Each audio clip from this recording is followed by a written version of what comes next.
Welcome to another episode of Fashion Made. This week's show is a great one because I've got the absolute pleasure to be joined by Sarah Chessis, the CEO of SewSew You. I'm formerly with Isabella Wren. Sarah's company and Sarah's experience lies within on-demand manufacturing, customization, and using technology to enable more sustainable fashion practices. So it's it's really a pleasure to have her back on the show. I know we spoke a few years ago after one of our Hong Kong events when she was still based in Hong Kong.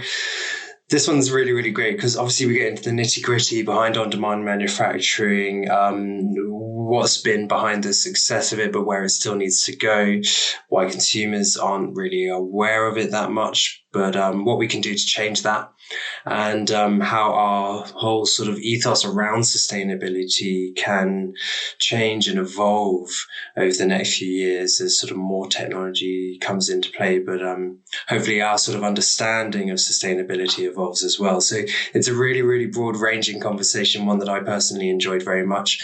Here it is. What consumers say and what they do are often very different.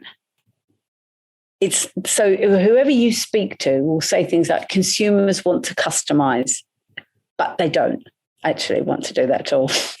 They don't want to do it. It's like when you go and buy a house, nobody really wants to build a house. They want to find a nice house that is absolutely beautiful and everything's done and finished and they can move right in.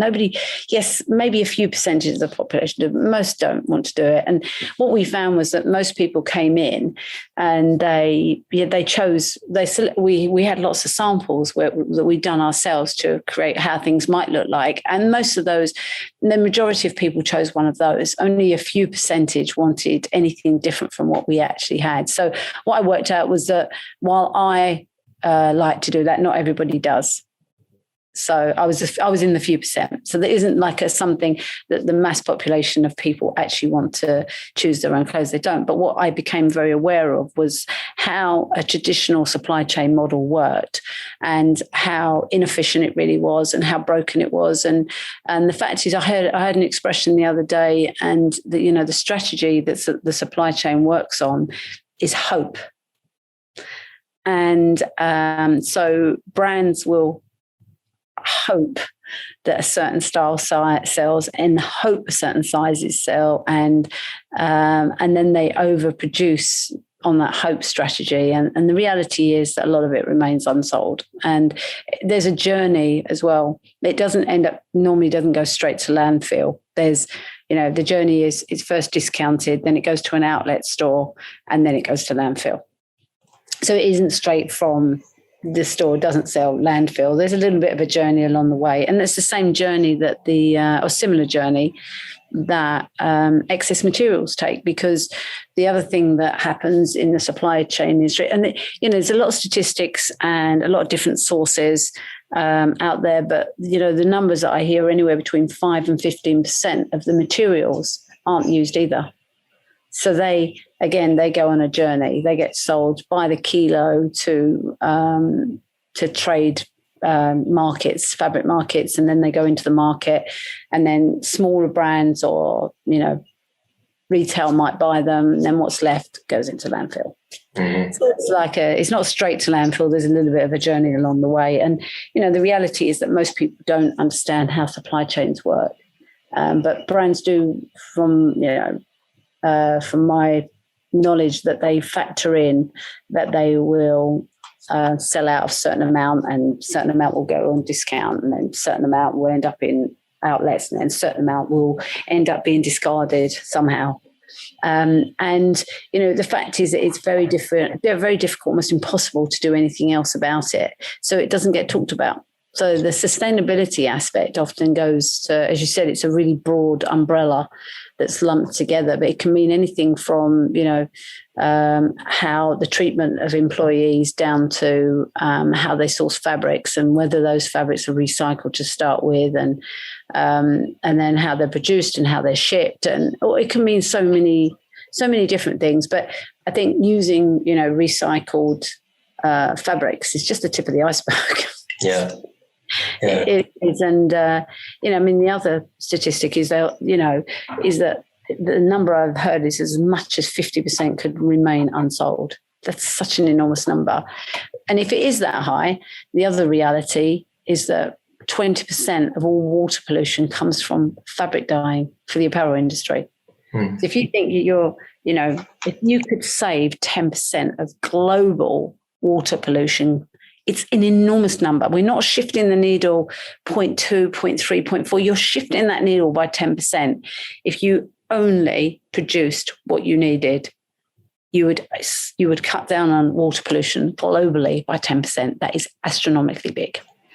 And so that, the statistics of how you could manage it are,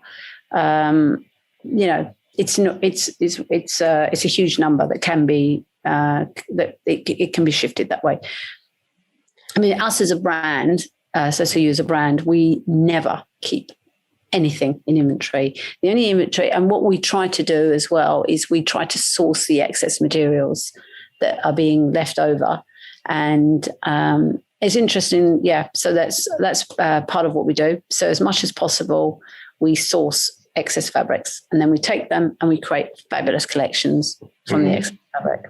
And do you go to other companies such as, I mean, the only one that I know off the top of my head is Queen of Raw, who obviously is that the kind of company that you go to for excess fabrics, or is it not that kind of marketplace?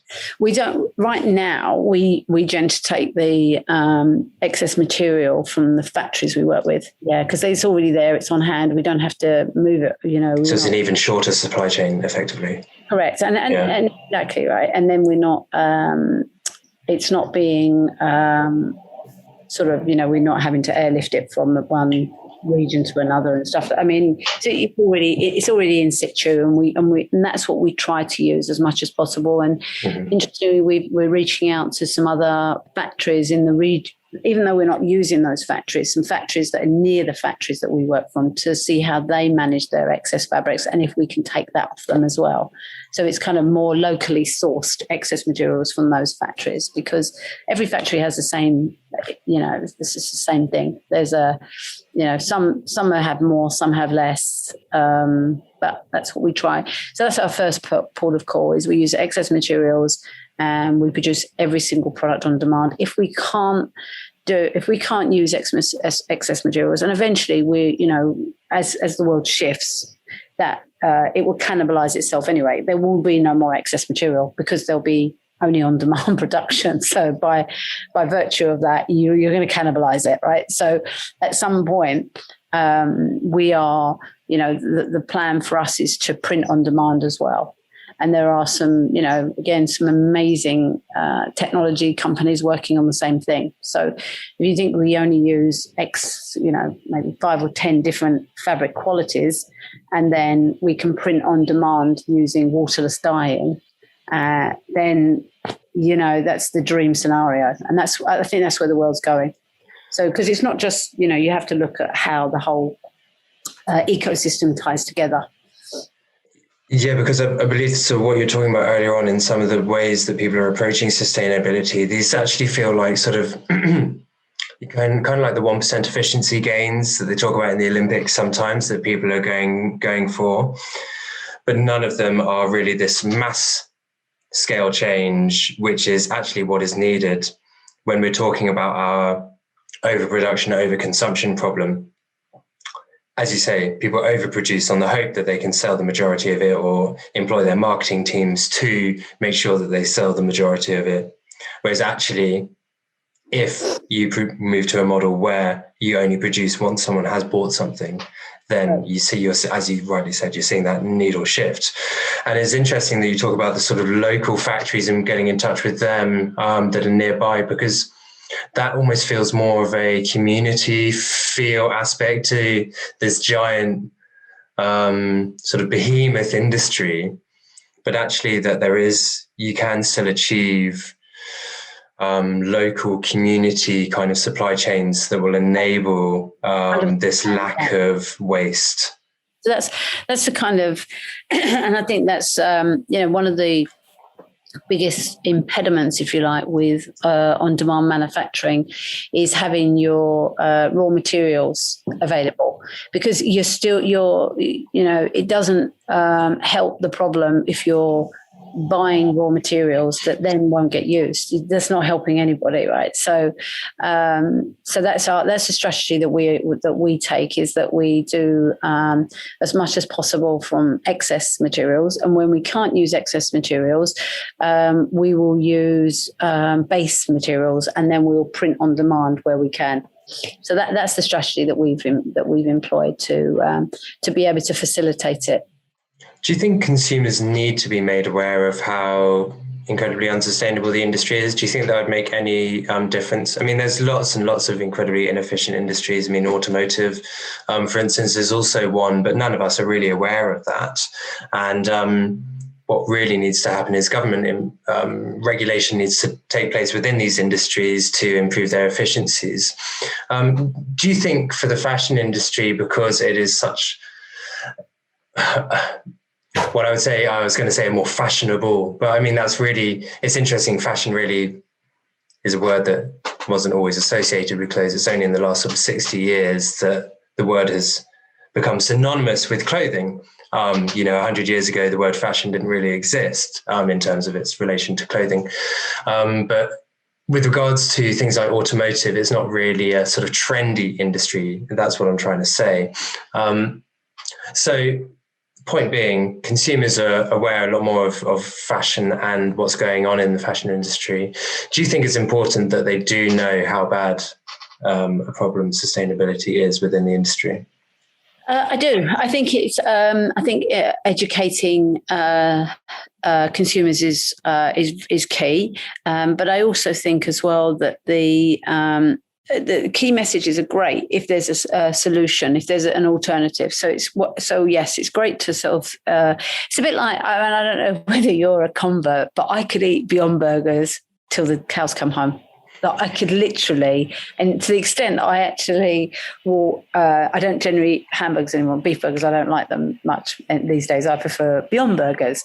But it's one thing to say that beef burgers are not great for you and it's processed and, it's not a brilliant idea. But it's something else to say, and here's the alternative. Yeah, it's very easy to take something up when you know that there's another option for you, but it's very difficult and maybe even futile to tell people that it's like saying, tap will be bad for you, but you can, die of thirst otherwise. I mean, what are you going to do? You've got no alternative, right? It's that or nothing. But I think there is something else. There is an alternative. Then people will choose the alternative. I think that, one of the things that almost without exception, the people that work with SewSew You and our customers almost always say it's the sustainability. It's a sustainable message that is attractive about SewSew You, and it's the on-demand manufacturing. The one thing that I think it was one of your questions that you asked. The one thing that on-demand manufacturing, to my mind, it could be, one day it might happen, but I think it'll be years away, is that on-demand manufacturing cannot compete on speed. It's the difference between, walking into a restaurant and somebody making the food for you and them handing you a hamburger. It's the same thing. It's a very interesting point, Sarah, because you could argue that one of the really unsustainable industries is actually the food industry, and an incredible amount of waste there. Now, would you be prepared to pre-order your meal a few days in advance if you were going to go out for a nice meal with your partner or your family, or just by yourself? Would you be prepared to pre-order it to enable a more sustainable way of eating food? I think we all would if we, and again, it's that general education on the public. It's interesting. A friend of mine, he's my cousin, opened a restaurant in the UK, and he was with one of the really big, well-known sort of celebrity chefs in the UK for years. And he opened a restaurant, and he was pretty much successful from day one. I mean, he had Michelin in there a while ago, but. He said to me, the difference between a successful restaurant and an unsuccessful restaurant is purchasing the food, not knowing it, basically being able to preempt what people will order and not throwing food away. And that's the difference between success and failure. And I think actually, truthfully, that it would be amazing that if more restaurants didn't fail. It would be wonderful, right? If people did pre-order their food, and it's interesting, they do that in big groups, right? When you go out for a big group, you are asked to pre-order. And actually, it's fun. It's quite fun sitting at home, opening up the menu and going through it slowly. It's quite, without, you've got 2 minutes to choose. So here's your menu. 5 minutes later, the guy comes out and says, what would you like?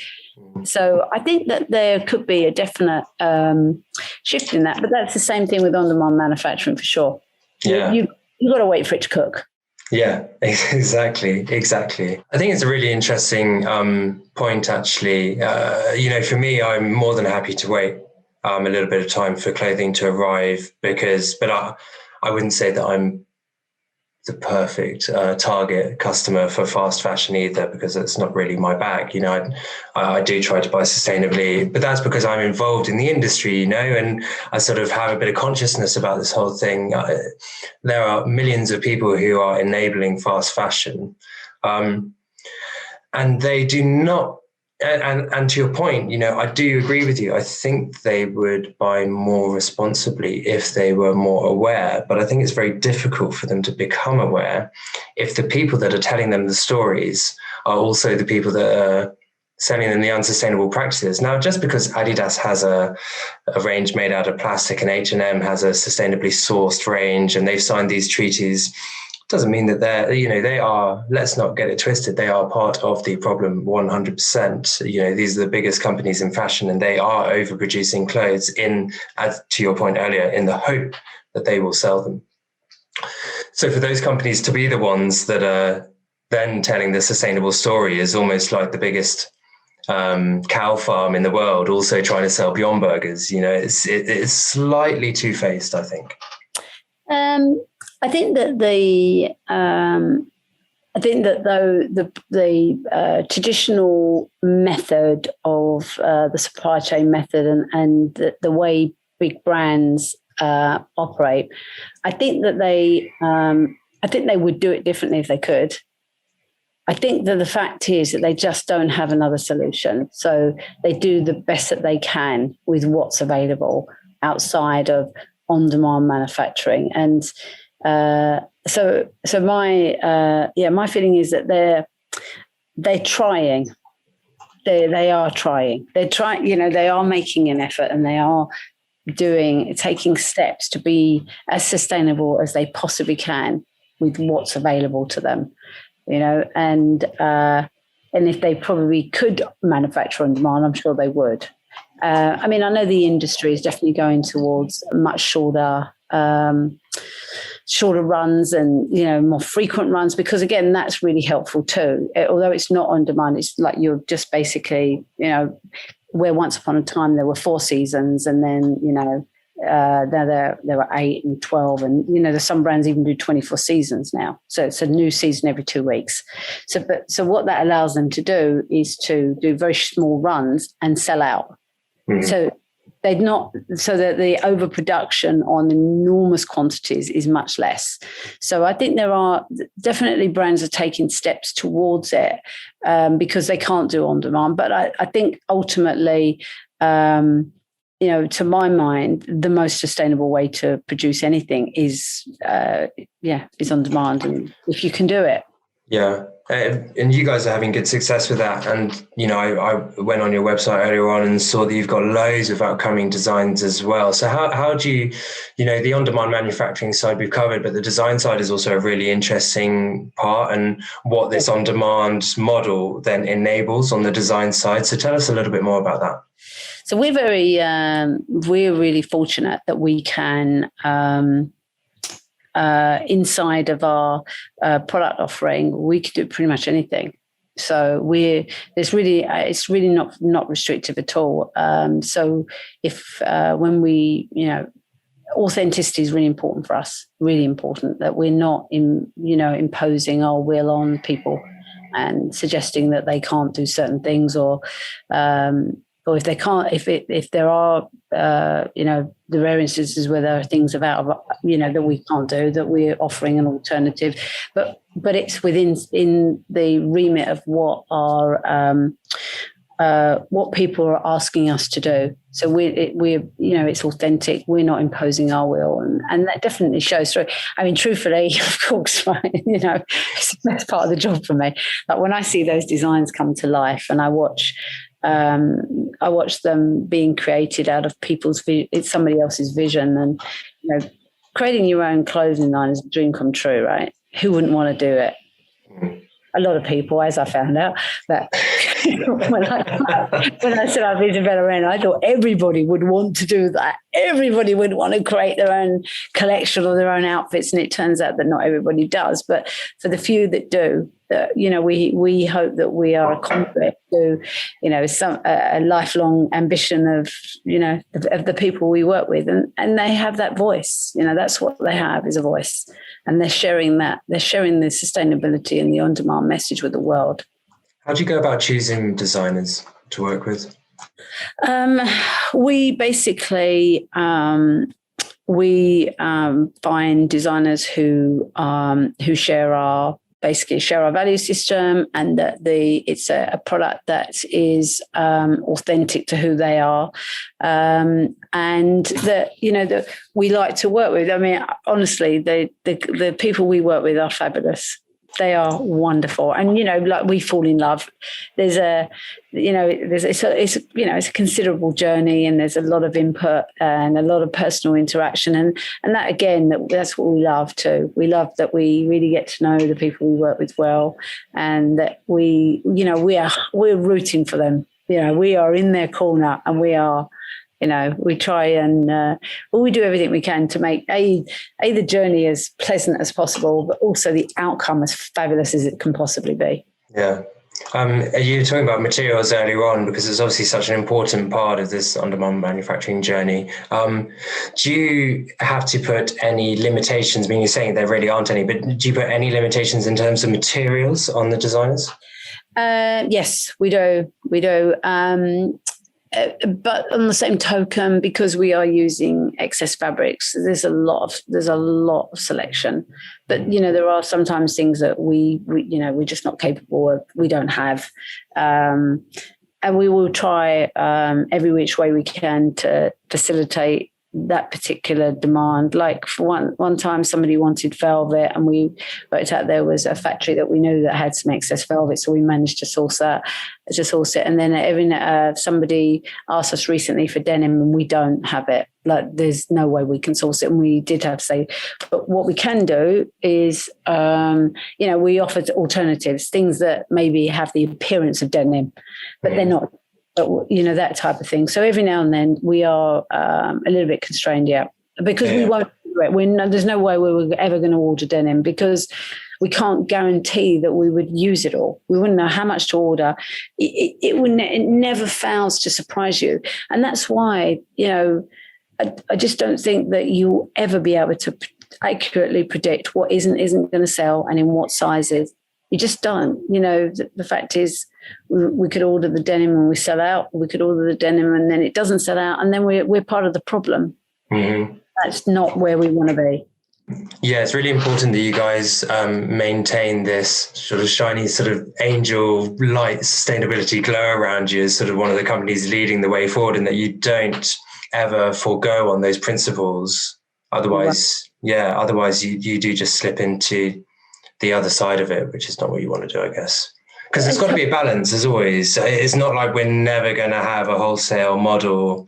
That would take, centuries for us to get to that point. It's a very slow process for us to become, if fashion can ever become sustainable, I mean, in my opinion, it would have to become mostly digital in terms of the fashion side.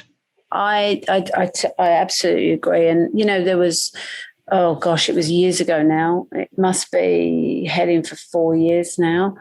Amazon patented a technology process. I don't know. Do you remember this? Their on-demand manufacturing model, and basically it was peopleless.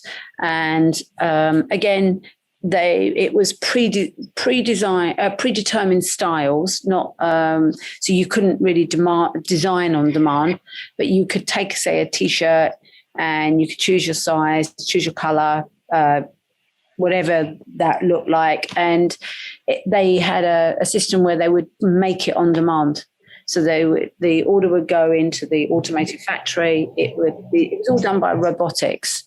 And the fact is that to my mind, it's never came to light. And the biggest, if you look back at a factory 100 years ago, you'll see it doesn't look much different than it does today, truthfully.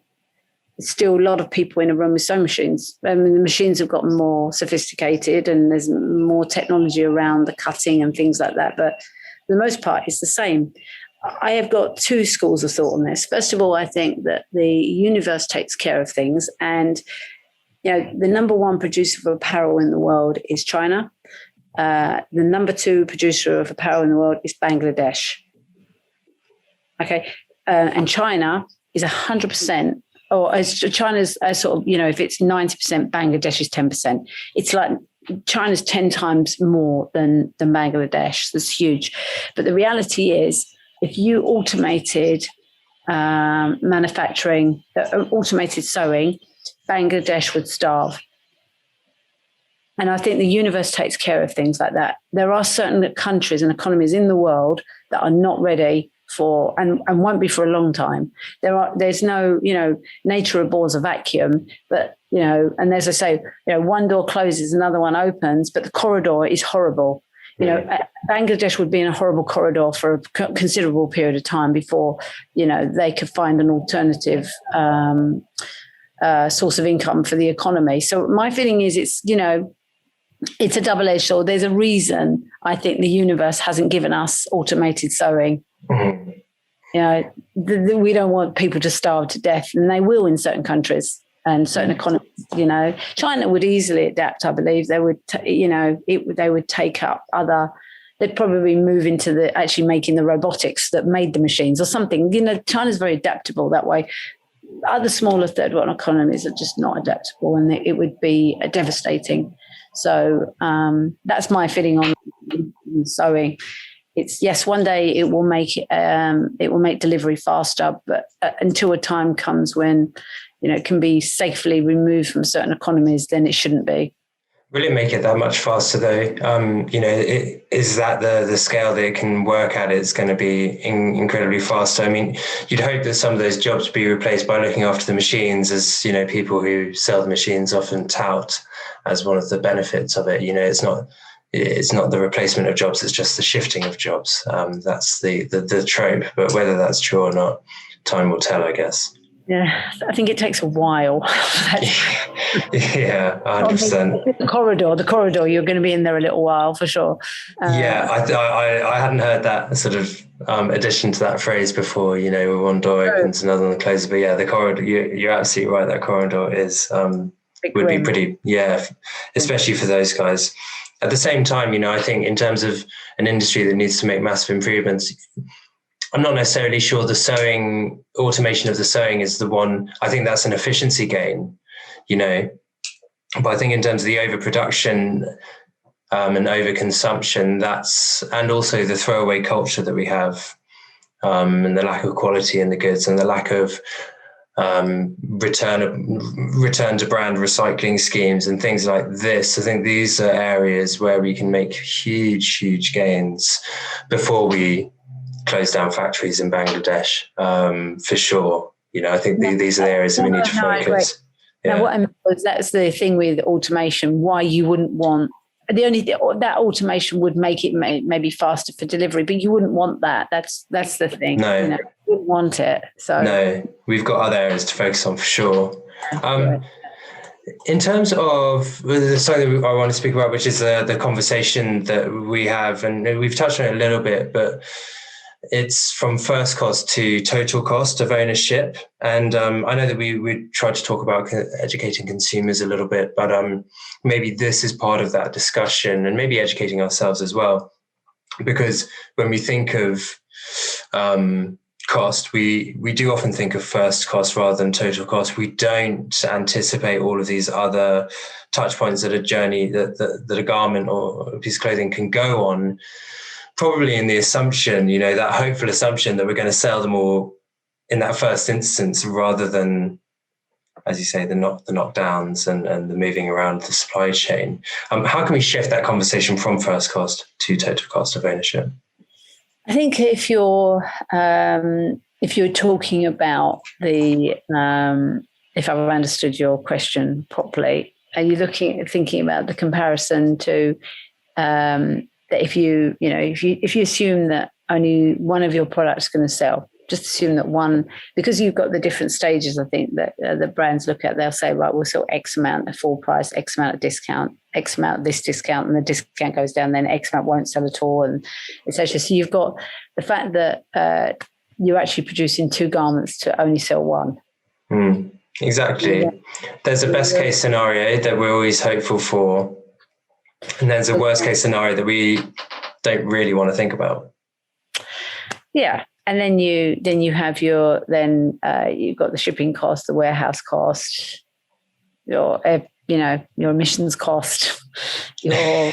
I mean, I guess we're really talking about all of the problems that are going on with our mass manufacturing wholesale model, and I kind of feel that maybe we should probably be talking more about on demand because that's what you do. Yeah, I mean, I've often thought that, while yes, on demand manufacturing is more expensive. You've also pre-sold it. So while when you look at a hope strategy where you hope that you're going to sell X number of units, in on-demand manufacturing, you 100% know you have. And I also think that so that is not looked at like for like.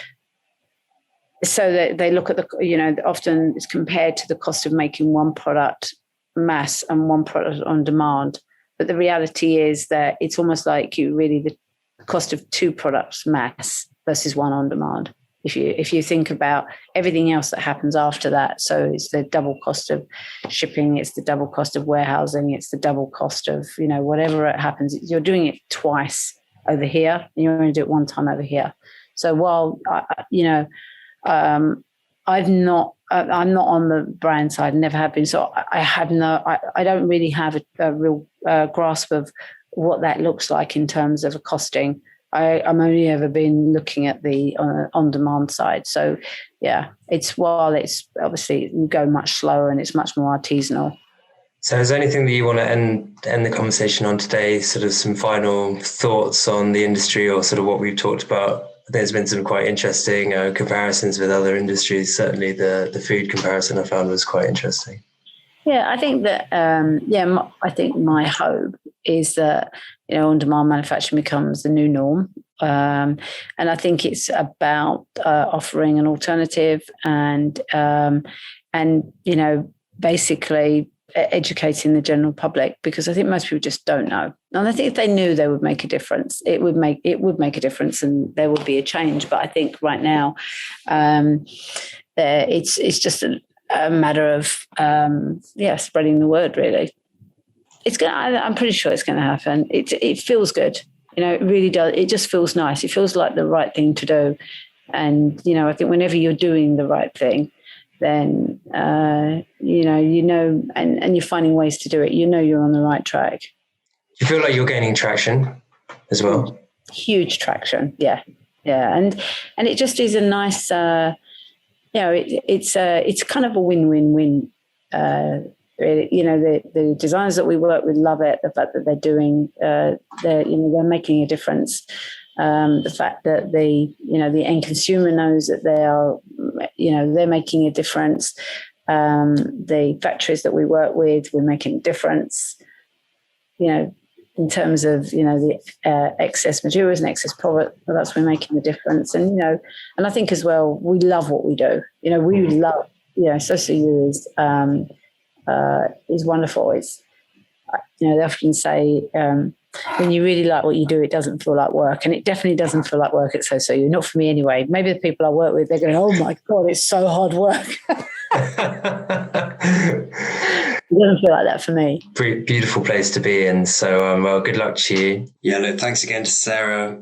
Great chat. Always great chatting to her. And that's all we've got time for this week. So hope you enjoyed it. Hope you're all well. Stay safe. And we'll see you with another episode next week. Bye-bye.